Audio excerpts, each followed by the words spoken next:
जय हिंद।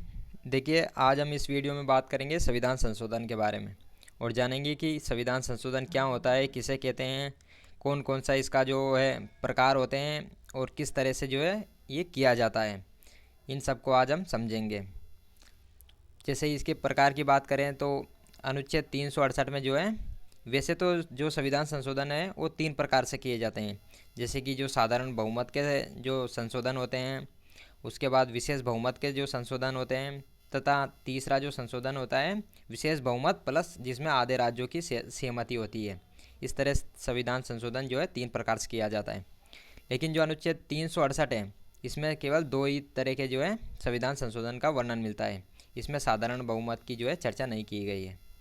तो चलिए इन सबको आज हम जान लेते हैं। यहाँ पर एक अनुच्छेद है 368। ये जो है ये संसद को अनुच्छेद 368 ये संसद को अधिकार देता है कि संसद जो है संविधान में किसी भी नए प्रावधानों को जोड़ सकती है, उनको हटा सकती है। इस तरह से जो है ये अधिकार देता है। ये अनुच्छेद 368 जो है एक ऐसा अनुच्छेद है जो स्वयं जो है संविधान को छोटा या बड़ा करने का अधिकार देता है। तो शुरुआत करते हैं अनुच्छेद 368 से। ये संविधान जो है संसद को इसकी प्रक्रिया को संशोधित करने का अधिकार देता है। इसके बाद जैसे संशोधन संसद जो है संविधान में उपबंध हटा सकती है, जोड़ सकती है, तथा इसमें जो है ये बदल सकती है प्रावधानों को। और जो संविधान संशोधन की जो प्रक्रिया है वो हमने दक्षिण अफ्रीका से ली है। जैसे डॉक्टर भीमराव अंबेडकर जी का एक कथन है यहाँ पर, वो देख लेते हैं कि हमने भारतीय संविधान को इंग्लैंड के समान लचीला नहीं बनाया और नई अमेरिका के समान जो है कठोर बनाया है। इन दोनों का जो है मिक्स है हमारा संविधान, और दुनिया का जो है सबसे बड़ा लोकतंत्र भी है भारत। अब यहाँ पर जैसे कि संशोधन जो है वो 3 प्रकार से किए जा सकते हैं, जिसमें कि एक आता है साधारण बहुमत का जो संशोधन होते हैं। साधारण बहुमत का मतलब होता है जिसमें आधे से ज़्यादा जो सदस्य होते हैं उनकी सहमति, मान लो आधे सदस्य प्लस एक वोट ज़्यादा मिल जाते हैं, उसे जो है साधारण बहुमत कह देते हैं। मान लो 50% से एक भी ज़्यादा सदस्यों की अगर सहमति होती है तो वो साधारण बहुमत हो जाता है। इसको समझ लेते हैं। जैसे कि साधारण बहुमत, इसमें संशोधन करने के लिए उपस्थित सदस्यों के आधे से अधिक सदस्यों की आवश्यकता होती है, और इसमें जो है वो राष्ट्रपति के हस्ताक्षर की आवश्यकता नहीं होती है। इसको संविधान जो संशोधन ने क्या, इसको बस मामूली सुधार कहते हैं, और ये जो है 368 के बाहर है। 368 जो अनुच्छेद है उसमें इसके वर्णन नहीं मिलता है। जैसे कौन कौन से जो उदाहरण देख लेते हैं यहाँ पर जो साधारण बहुमत से किए जाते हैं। जैसे कि वेतन में वृद्धि की जाती है, विदेशी राज्यों का भारत में जो है भारत में मिला लिया जाता है उनको अनुच्छेद 2 के तहत। वर्तमान राज्य में जो है कोई भी चेंज करना हो, बदलाव करना हो, मान लो उनका जो है नाम चेंज करना हो, सीमाएं बदलनी हो, यह अनुच्छेद 3 में है। इसके बाद विधान परिषद का जो सर्जन करना हो, उनका गठन करना हो, अनुच्छेद 169 के तहत। और अनुसूची 1, 2, 3, 5, 6, 8 में परिवर्तन, ये साधारण बहुमत के जो है संशोधन किए जाते हैं इस तरह से। अब यहाँ पर दूसरा जो संशोधन है विशेष बहुमत का, इसको समझ लेते हैं, क्योंकि जो ज़्यादातर संशोधन किए जाते हैं वो विशेष बहुमत के द्वारा ही किए जाते हैं। इस विधि द्वारा जो संशोधन के लिए उपस्थित सदस्यों का 2/3 बहुमत की आवश्यकता होती है। अब यहाँ पर एक बात समझ लेते हैं।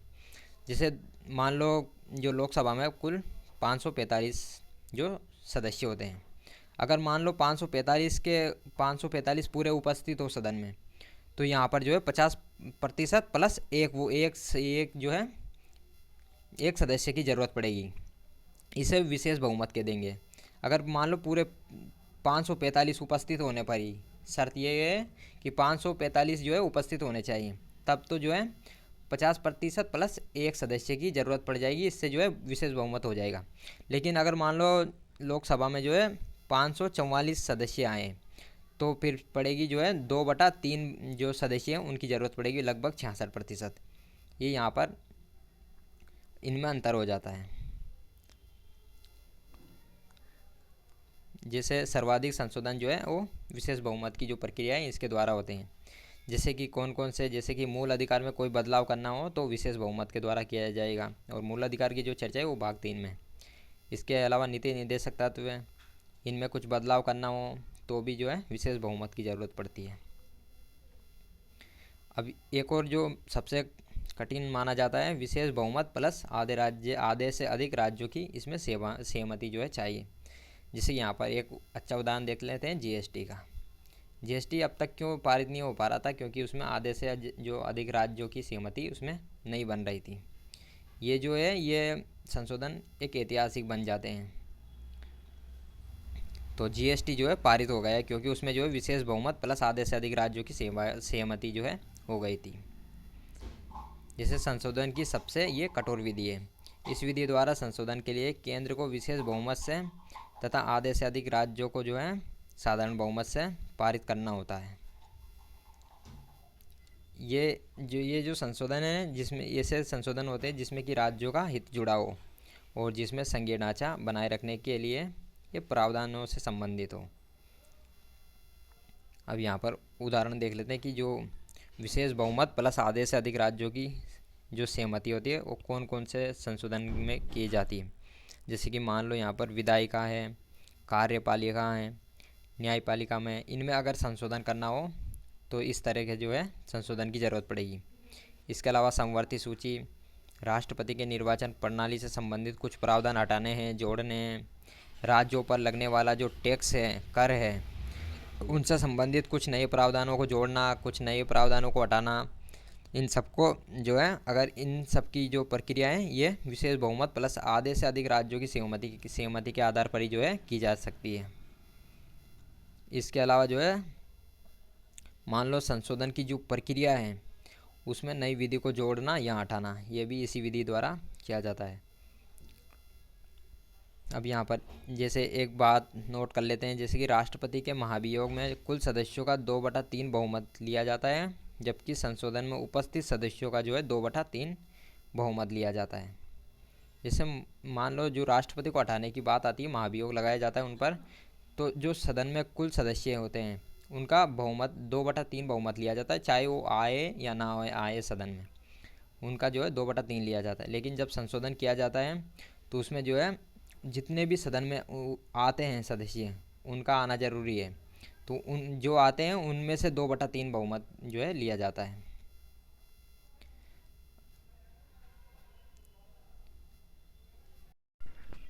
अब जैसे यहाँ पर जैसे मूल अधिकारों से संबंधित यहाँ पर जो सुप्रीम कोर्ट के कुछ महत्वपूर्ण निर्णय लिए गए थे उनको यहाँ पर समझ लेते हैं। जैसे कि जो शंकरी प्रसाद मामला था, विवाद था, उसको यहाँ पर देख लेते हैं। जैसे कि इसमें जो शंकरी प्रसाद विवाद था उसमें सर्वोच्च न्यायालय ने क्या कहा था कि जो संसद है वो मूल अधिकार जो कि भाग 3 में है, मूल अधिकार के साथ साथ जो है संविधान में कहीं पर भी संशोधन कर सकती है।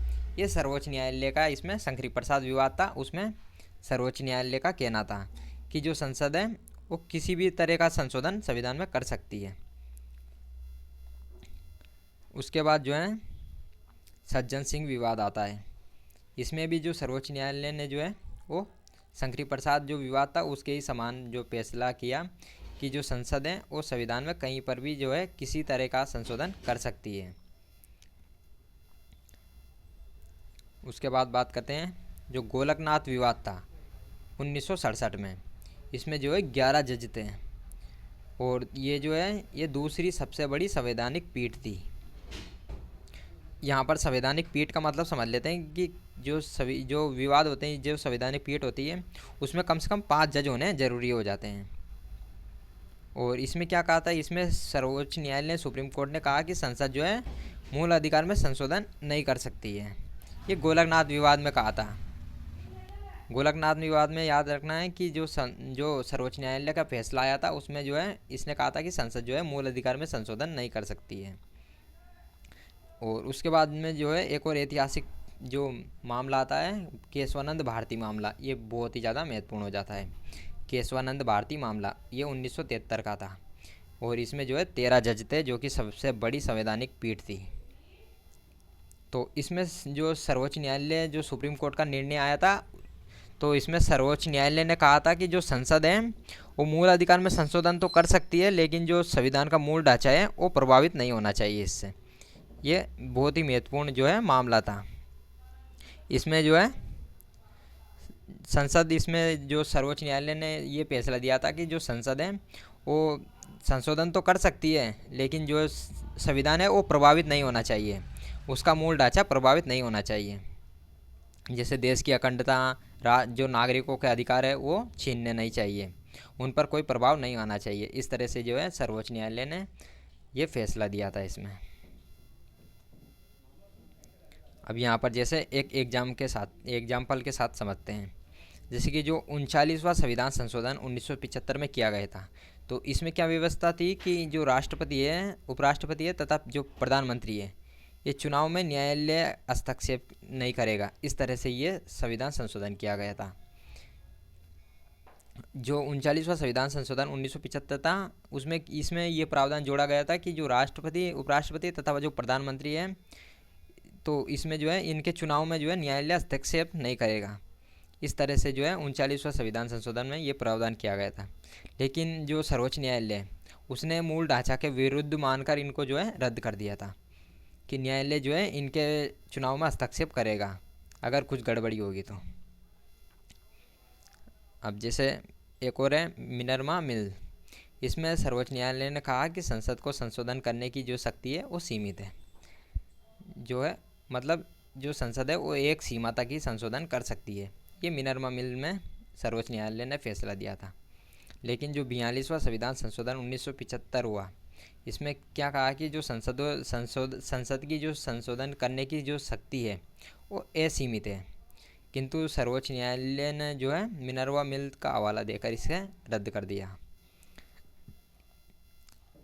अब यहाँ पर जैसे कि किसी संवैधानिक पीठ में कम से कम 5 जज होने चाहिए। जैसे कि केशवानंद जो भारतीय मामला था 1973 का, उसमें 13 जज थे। जो गोलकनाथ मामला था 1967 का, उसमें 11 जज थे। अब यहाँ पर जो प्रमुख संशोधन हुए थे अब तक जो है इतिहास में, उनको जान लेते हैं और उनसे संबंधित कुछ विशेषताएं देख लेते हैं कि कौन से प्रावधान उनमें संशोधन जो किए गए उनमें कौन कौन से नए प्रावधान जोड़े गए हैं, उनको जान लेते हैं। क्योंकि यहाँ से जो है कई बार प्रश्न पूछ लिया जाता है। तो यहाँ पर प्रथम संशोधन देख लेते हैं। प्रथम संविधान संशोधन 1991। ये पहला संविधान संशोधन किया गया था, जो कि इसमें क्या हुआ था कि जमींदारी उन्मूलन तथा भूमि सुधार इसमें किया गया था। और इन सबको जो है 9वीं अनुसूची में जोड़ दिया गया था। 9वीं अनुसूची, यहाँ पर जैसे एक बात ध्यान रखनी है, जो 9वीं अनुसूची होती है उसमें सर्वोच्च न्यायालय जो होता है, सुप्रीम कोर्ट होता है, वो हस्तक्षेप नहीं करता है उसमें बीच में। अब जैसे जमींदारी उन्मूलन और जो भूमि सुधार है वो 9वीं अनुसूची के अंतर्गत है, तो इसमें जो है सर्वोच्च न्यायालय, सुप्रीम कोर्ट इसमें बीच में हस्तक्षेप नहीं करेगा। इसके बाद देखते हैं जो 7वां संविधान संशोधन 1956 है, उसको जान लेते हैं। इसमें क्या हुआ कि इसमें भाषाई आधार पर राज्यों के जो गठन है उनको संवैधानिक मान्यता दे दी गई। तो जैसे 7वें संविधान संशोधन की बात कर रहे हैं, तो इसमें क्या होता है कि भाषाई आधार पर राज्यों के गठन को इसमें संवैधानिक मान्यता दे दी गई थी। और साथ ही इसमें यह भी व्यवस्था की गई थी कि जो एक ही व्यक्ति है वो दो राज्यों का जो है राज्यपाल भी हो सकता है। यहाँ पर क्या होता है कि जैसे सामान्य तौर पर तो एक राज्य का जो है एक राज्यपाल होता है, लेकिन जो 7वां संविधान संशोधन हुआ था उसमें ये प्रावधान जोड़ दिया गया था कि जो एक ही राज्यपाल है और 2 राज्यों का भी राज्यपाल हो सकता है। उसके बाद बात करते हैं 8वें संविधान संशोधन 1960 की। तो इसके द्वारा जो है लोकसभा तथा विधानसभा में जो है SC ST के जो सीटें हैं उनको 1960 से बढ़ाकर 1970 तक कर दिया गया। ये 8वें संशोधन हुआ था इसमें। और उसके बाद जो महत्वपूर्ण संविधान संशोधन है 15वां संशोधन 1963। इसमें जो है उच्च न्यायालय के जो न्यायाधीश हैं उनकी जो है सेवायुक्ति की आयु 60 वर्ष से जो है 62 वर्ष कर दी गई थी। उसके बाद आ जाते हैं 21वें संविधान संशोधन 1967 के। तो इसमें जो है सिंधी भाषा को 8वीं अनुसूची में जोड़ा गया था और 15वीं भाषा के रूप में ये जोड़ी गई थी। तो यहाँ पर जो है प्रश्न पूछ लिया जाता है कि ये सिंधी भाषा जो है किस संविधान संशोधन के द्वारा जोड़ी गई थी। तो ये 21वां संविधान संशोधन के द्वारा इसे जोड़ा गया था। उसके बाद बात करते हैं 31वां संविधान संशोधन 1973। तो इसमें जो है लोकसभा के सदस्यों की संख्या 525 से जो है 545 कर दी गई थी। ये 31वां संविधान संशोधन 1973 के द्वारा। इसके बाद आ जाते हैं 35वें संविधान संशोधन 1974। तो इसमें जो है सिक्किम को संरक्षित राज्य का जो दर्जा है वो समाप्त कर दिया गया था और भारत का जो है 6 राज्य बनाया गया था।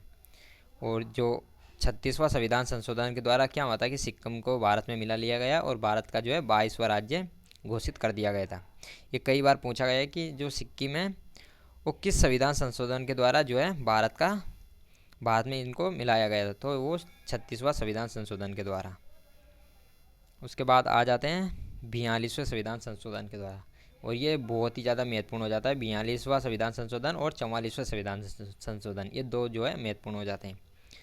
42वां संविधान संशोधन हुआ था 1976 में, और स्वर्ण सिंह समिति की सिफारिश पर जो है इसे लाया गया था। इसमें जो है लगभग 59 नए प्रावधानों को इसमें संविधान में जोड़ा गया था इस संविधान संशोधन के द्वारा, 42वें संविधान संशोधन के द्वारा। इतने ज़्यादा प्रावधान जोड़ने के कारण इसको जो है मिनी संविधान का मतलब होता है छोटा संविधान, इसको कहा गया। तो प्रश्न पूछ लिया जाता है कि मिनी संविधान जो है किसे कहा जाता है, तो 42वें संविधान संशोधन को। और ये जो है ये इंदिरा गांधी द्वारा लाया गया था इस संविधान संशोधन को। और ये क्या करता था कि ये लोकतंत्र पर जो है ये प्रतिकूल प्रभाव डालता था, उल्टा प्रभाव डालता था। कुछ नए ऐसे प्रावधान इसमें कर दिए गए थे, जैसे कि ये जो है ये भारत को एकात्मक बना रहा था, और जो आपातकाल की जो शक्तियां हैं वो प्रधानमंत्री के अंतर्गत इसमें निहित कर दी गई थी। और लोकसभा का कार्यकाल जो है वो 6 वर्ष कर दिया था इसमें। और इसमें जो है मूल अधिकार जोड़े थे, और प्रस्तावना में जो है इसमें 3 नए शब्द जोड़े थे, समाजवादी, पंथनिरपेक्ष तथा एकता और अखंडता। ये 3 शब्द जो है 42वें संविधान संशोधन के द्वारा जोड़े गए थे। जैसे कि पूछ लिया जाता है कि जो प्रस्तावना में नए शब्द हैं समाजवादी, पंथनिरपेक्ष, एकता और अखंडता किस संविधान संशोधन के द्वारा जोड़ा गया, तो वो 42वें संविधान संशोधन के द्वारा जोड़ा गया था। और बात कर लेते हैं अब 44वें संविधान संशोधन 1978 के बारे में। तो इसे जो है मोरारजी देसाई द्वारा लाया गया था। और ये क्यों लाया गया था, तो 42वें संविधान संशोधन में जो कमियां थी उनको दूर करने के लिए 44वां संविधान संशोधन लाया गया था। और इसमें जो है संपत्ति के अधिकार को जो है कानूनी अधिकार बना दिया गया था। तो पूछ लिया जाता है कि जो संपत्ति का अधिकार है उसको कानूनी अधिकार किस संविधान संशोधन के द्वारा बनाया गया, तो 44वें संविधान संशोधन के द्वारा। अब यहाँ पर देख लेते हैं कि जो संपत्ति का अधिकार है उसको कानूनी अधिकार क्यों बनाया गया। क्योंकि मान लेते हैं कई पहले ऐसी दिक्कत आती थी, कहीं पर जो है हाईवे बन रहा है तो लोग जो है वो अपनी ज़मीन नहीं देते थे, जिस कारण ऐसे तो इंफ्रास्ट्रक्चर जो है विकास नहीं होगा देश का। तो इस कारण जो है संपत्ति के अधिकार को कानूनी अधिकार बनाना जरूरी हो गया। और इसके बाद जो है राष्ट्रपति का पुनर्विचार का मौका दिया गया इस संविधान में। पुनर्विचार का मतलब होता है मान लो कोई संसद के द्वारा कोई जो है अध्यक्ष जो है कुछ प्रस्ताव जो है पारित किए गए हैं और वो राष्ट्रपति की जो है हस्ताक्षर के लिए राष्ट्रपति के पास जो है भेजे गए, तो राष्ट्रपति उस पर जो है पुनर्विचार कर सकता है, मतलब संसद को वापस जो है विचार करने के लिए वो भेज सकता है। ये 44वें संविधान संशोधन के द्वारा राष्ट्रपति को ये अधिकार दिया गया पुनर्विचार का मौका। और आपातकाल जो है पीएम के स्थान पर पूरी मंत्रिमंडल होती है, जो सांसदों की मंत्रिमंडल होती है उसकी सलाह पर जो है आपातकाल को लागू किया गया। पहले क्या होता था कि प्रधानमंत्री कह देगा, जैसे इंदिरा गांधी ने जो है अनाउंसमेंट कर दी थी कि आपातकाल जो है प्रधानमंत्री इंदिरा गांधी ने ही लागू कर दिया था बिना मंत्रिमंडल की सहमति के द्वारा। तो इसको हटाया गया इस प्रावधान को, और जो है प्रधानमंत्री के स्थान पर मंत्रिमंडल को जो है ये आपातकाल की मंत्रिमंडल की सलाह पर जो आपातकाल लागू किया गया इस संविधान संशोधन के द्वारा। उसके बाद बात करते हैं आंतरिक शांति जो शब्द था उसके स्थान पर सशस्त्र विद्रोह ये शब्द जोड़ा गया। और लोकसभा का कार्यकाल वापस 6 वर्ष से जो है 5 वर्ष कर दिया गया। ये 44वें संविधान संशोधन के कुछ प्रावधान थे। अब आ जाते हैं 52वें संविधान संशोधन 1985। तो इसमें जो है दल बदल पर जो है अंकुश इसमें प्रावधान ये जोड़े गए और इसे 10वीं अनुसूची में जोड़ा गया। यहाँ दल बदल का मतलब क्या होता है, मान लो कोई विपक्ष का नेता है, कोई जो है निर्दल नेता है, उम्मीदवार है और वो चुनाव में जीत गया, और चुनाव जीतने के बाद जो है जनता ने उसको जिता दिया, लेकिन उसने जो है बाद में क्या हुआ कि दूसरी पार्टी को ज्वाइन कर लिया। तो इस तरह से जो ये दल बदल के कई प्रकार होते हैं। तो मान लो कोई जो निर्दलीय उम्मीदवार होता है वो दूसरी पार्टी को ज्वाइन कर लेता है, उसमें जो है मिल जाता है, तो इसे दल बदल कहते हैं। इस तरह उनकी जो है सदस्यता रद्द कर दी जाती है निर्वाचन आयोग के द्वारा। बहुत जो है दल बदल के कई प्रकार होते हैं। जैसे अब देखते हैं 56वां संविधान संशोधन 1987। तो इसमें जो है गोवा को राज्य का दर्जा प्रदान किया गया था। और अगला है 61वां संविधान संशोधन 1989। इसमें जो है ये महत्वपूर्ण हो जाता है। इसमें क्या होता है कि मतदान की जो आयु है, जो वोट डालने की आयु है, वो 21 वर्ष से घटाकर 18 वर्ष कर दी गई थी। तो पूछ लिया जाता है कि जो मतदान की आयु है वो 21 वर्ष से घटाकर 18 वर्ष किस संविधान संशोधन के द्वारा की गई, तो 61वां संविधान संशोधन के द्वारा। उसके बाद आ जाते हैं 69वें संविधान संशोधन 1991। तो इसमें जो है दिल्ली को राष्ट्रीय राजधानी क्षेत्र बनाया गया था। ये पूछा भी गया है कि दिल्ली को राष्ट्रीय राजधानी क्षेत्र किस संविधान संशोधन के द्वारा बनाया गया, तो 69वां संविधान संशोधन के द्वारा इसे बनाया गया। और दिल्ली व पांडिचेरी में जो है विधानसभा का गठन भी इसी संशोधन के द्वारा किया गया था। इसके बाद आ जाते हैं 71वें संविधान संशोधन 1992 पर। तो इसमें ये महत्वपूर्ण हो जाता है, कई बार पूछा गया है। इसमें 8वीं अनुसूची में क्या हुआ था कि कोंकणी, मणिपुरी, नेपाली इन भाषाओं को जोड़ा गया था 71वें संविधान संशोधन के द्वारा। और जो 73वां संविधान संशोधन 1992 ये भी महत्वपूर्ण हो जाता है, क्योंकि इसमें जो है पंचायती जो राज है उसको 11वीं अनुसूची में जोड़ा गया था। और 74वां जो संशोधन है वो इसलिए महत्वपूर्ण हो जाता है क्योंकि जो नगर पालिका हैं उनको 12वीं अनुसूची में जोड़ा गया था। ये 73वें 74वें कई बार पूछे गए हैं। इसके अलावा ये जो है 86वां संविधान संशोधन 2002, ये भी कई बार पूछा गया है कि जो 6 से 14 वर्ष के जो बच्चे हैं उनको इसमें निःशुल्क शिक्षा का प्रावधान किया गया है। यहाँ पर हम जो है महत्वपूर्ण जो संविधान संशोधन है वही पढ़ रहे हैं। जैसे कि जो 92वां संविधान संशोधन 2003 है, ये भी महत्वपूर्ण हो जाता है क्योंकि इसमें 8वीं अनुसूची में जो है बोडो, डोगरी, मैथिली और संताली इन भाषाओं को जोड़ा गया था। और जो 101वां संशोधन है, इसमें क्या होता है कि जैन जो समुदाय है उसको अल्पसंख्यक का दर्जा इसमें प्रदान किया गया था। और अगला आ जाता है 108वां संविधान संशोधन। इसमें जो है महिलाओं के लिए लोकसभा तथा जो विधानसभा है उसमें 33% का जो है आरक्षण की इसमें बात की गई। और 109वां संशोधन, इसमें पंचायती राज में महिलाओं के जो आरक्षण है वो 33 से 50% के बीच में जो है इस तरह से इसमें प्रावधान किए गए। और 115वां ये भी महत्वपूर्ण हो जाता है, इसमें जीएसटी जो है जैसे वस्तु एवं सेवा कर इसका प्रावधान है। और 123वां जो है 123वां संविधान संशोधन ओबीसी का इसमें आयोग का गठन है। तो ये जो है कुछ महत्वपूर्ण संविधान संशोधन हो जाते हैं। और ये पीडीएफ अगर आप चाहो तो जो है टेलीग्राम से डाउनलोड कर लेना पूरी, उसकी लिंक आपको नीचे डिस्क्रिप्शन में मिल जाएगी। तो मिलते हैं अब अगली वीडियो में।